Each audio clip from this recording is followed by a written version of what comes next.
Kaugnay po ng balitang yan, makakapanayam natin sa telepono ang hepe ng Valenzuela Police na si Senior Superintendent Ronaldo Mendoza. Magandang hapon po sa inyo, Colonel Mendoza. Si Bernadette Reyes po ito ng QRT. Yes, ma'am. Magandang hapon din po. Okay.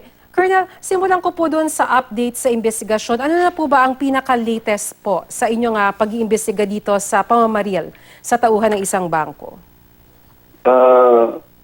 Nakakuha na kami ng mga statement ng mga witnesses natin at involved doon sa insidente. At kanina, na-prepare natin yung mga dokumento for filing ng appropriate charges doon sa suspect. Colonel, nabanggit po na marami po na meron rin mga instances na ayaw po magbigay ng ibang establishments ng CCTV video para po sana mas mabigyan linaw itong insidente. Ano na po bang update doon? Meron kaming mga nakuhang CCTV, pero yung iba nga nakita namin malabo.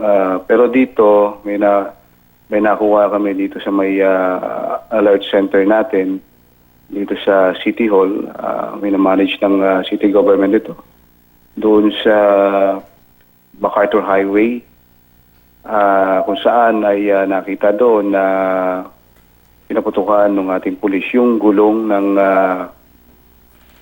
driver na hinahabol natin na talagang ginagawa ng pulis natin ng lahat ng paraan para mapahinto yung suspect. Opo, Colonel, nabanggit nyo na pinaputukan yung gulong. Pero bakit po umabot pa sa punto na nabaril na po't ngayon critical po ang kondisyon ni Bakiran? Medyo mahaba kasi ang kwento. Nagsimula ito doon sa traffic enforcer, MMDA from Malabon, kung saan sinita niya itong driver na ito at nung kanyang sinita ay bigla itong imbis na ibigay yung dokumento na hinihingi ng traffic enforcer ay bigla itong tumalilis at tumakas at halos mabangga na nga niya ang traffic enforcer at dali-daling tumakas ito papuntang Valenzuela. At pagdating doon, hinabol nga ng mga traffic enforcer natin at humingi ng tulong sa ating kapulisan doon sa area na nasa Kawan, doon sa Police Assistance Desk ng Valenzuela City. At kaagad naman ito na iniradyo ng ating kapulisan doon sa ating Tactical Operations Center at nagsagawa kaagad ng dragnet operation kung saan lahat ng mga exit entry points ng Valenzuela ay kaagad binablock ng ating mga pulisyan at kung saan papunta yung hinahabol na subject ay ito ay sinusundan ng ating mga mobile cars. At doon na nga nagsimula yung habulan from Barangay Marulas to Barangay Karuhatan at pabalik uli ng Barangay Marulas. Colonel, kung titignan po natin yung mga photos pati video, makikita po natin na parang merong entry and exit points ng bala doon sa harapan at likuran ng kotse. So saan po ba talaga nanggagaling yung mga fire shots na tumama po dito sa sasakyan? Hindi ko pa nakita yung actual official result ng SOCO, no? Pero doon sa aking initial investigation, base doon sa ginawa ng ating investigador, yun ay mga tama ng bala ng pinapahinto nila yung sasakyan ng suspect. Dahil bago umabot sa ganyan ay nagkaroon ng mahabang habulan doon sa MacArthur Highway. Hinabol na, binusinaan, nagwangwang yung ating kapulisan at pinipilit na pahintuin. Pero despite of that, hinarang pa rin dire-diretso pa rin yung suspect at yung ating pulis patuloy na humabol hanggang iharang na nga yung mga motor pero nagbabangga pa rin yung motorcycle at dire-diretso pa rin. So, ang pinaka-grabe dito ay yung ating SWAT na hiniharang na rin doon at talagang diniretso pa rin ng ating suspect at muntik na rin madisgrasya yung ating pulis doon dahil halos mabangga na rin At dahil dito ay hinabol pa rin ng ating mga kapulisan yung suspect hanggang sa dumating sa punto na talagang pinaputukan nga yung gulong at halos running flat na yung sasakyan.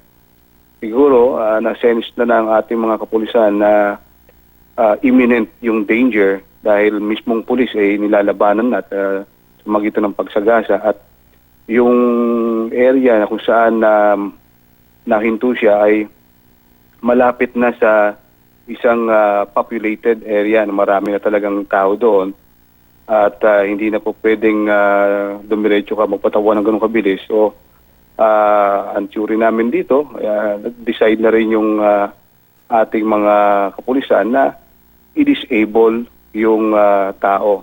Kaya kung makikita mo, ang tama niyan sa likod at mabababa. So happen na moving yung vehicle, kaya siguro medyo hindi maganda yung pagkakatama doon sa suspect. Colonel, ano na po ang status ng mga namaril na SWAT? Nasaan na po sila sa mga sandaling ito? Immediately, I issue a memorandum to relieve them from their present assignment, placing them under holding unit pending investigation. So, to give free hand doon sa magkakandak ng investigation if there were operational lapses doon sa ginawang paghabol sa suspect. Opo. Colonel, yung traffic enforcer naman na sumita kay Bakiran, siya po ba'y nakausap niyo na at ano po ang kanyang naging paliwanag?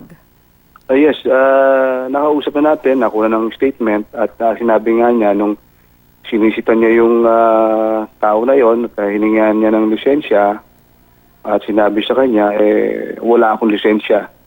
At sabay umalis, inakasan yung ating yung traffic enforcer ng Malabon. At ito na nga, ang dahilan at humingi ng police assistance sa atin yung traffic enforcer na yon sa Valenzuela PNP. Opo. Colonel, meron ba kayong information kung ito po bang si Bakiran, nung time na nangyari ang insidente, ay armado po ba siya? Wala based dun sa sa SOCO yung nag-examine, walang nakitang firearms doon. Nagtataka nga lang kami dahil bakit gano'n na lang agresibo siya na takasan yung ating kapulisan. So napakahaba ng habulan na ginawa, more or less or more than 3 kilometers yung tinatakbo ng sasakyan. Maraming pagkakataon na dapat huminto siya dahil sa alam naman niya na hinahabol na siya. At doon pa lang sa puntong binaril yung gulong niya, dapat huminto na siya. Pero patuloy pa rin. So medyo wala isipan din sa kapulisan natin at talagang medyo nag-isip din ng yung ating kapulisan kung bakit ganoon ka agresibo itong suspect. Opo. Yun naman pong bangko na pinagtatrabahuhan ni Bakiran, nakausap niyo na po ba, sir? Opo, nakausap ko na yung kanilang isang mga empleyado nila kanina. At liti mo naman po yung yung trabaho ng ni Mr. Bakiran at siya yung katrabaho nga doon bilang bank repossessor sa East West Bank. Alright. Maraming salamat po sa inyong oras, Senior Superintendent Ronaldo Mendoza, ang hepe ng Valenzuela Police.